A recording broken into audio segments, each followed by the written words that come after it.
ഈശോയെ നന്ദി, ഈശോയെ സ്തുതി.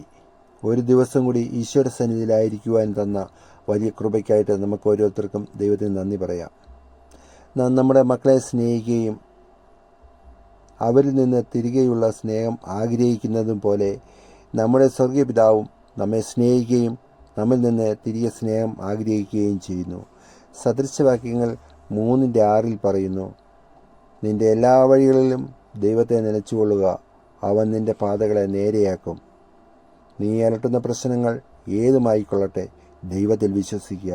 അവിടുന്ന് നിനക്കായി വലിയ അത്ഭുതങ്ങൾ ചെയ്യും. നിശ്ചയം. ഒരു നിമിഷം നമുക്ക് കണ്ണുകളെ അടയ്ക്കാം. സ്വർഗീയ പിതാവേ, അവിടുന്ന് തന്ന സകല നന്മകൾക്കായി ഞങ്ങൾ നന്ദി പറയുന്നു. കഷ്ടതയുടെയും രോഗങ്ങളുടെയും കടബാധിതകളുടെയും മദ്യപാനങ്ങളുടെയും മധ്യത്തിൽ ഉഴലുന്ന ഓരോ കുടുംബത്തിലെ അംഗങ്ങളെയും അവിടുത്തെ സന്നിധിയിൽ ഞങ്ങൾ താഴ്ത്തി ഏൽപ്പിക്കുന്നു. ദൈവമേ, അവിടുന്ന് വിടുതൽ നൽകി അനുഗ്രഹിക്കണമേ, അത്ഭുതങ്ങളെ ചെയ്യണമേ. യേശുനാമത്തിൽ കൃപ കേട്ടല്ലണമേ. ആമേൻ.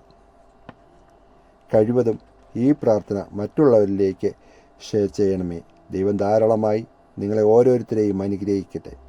God bless you.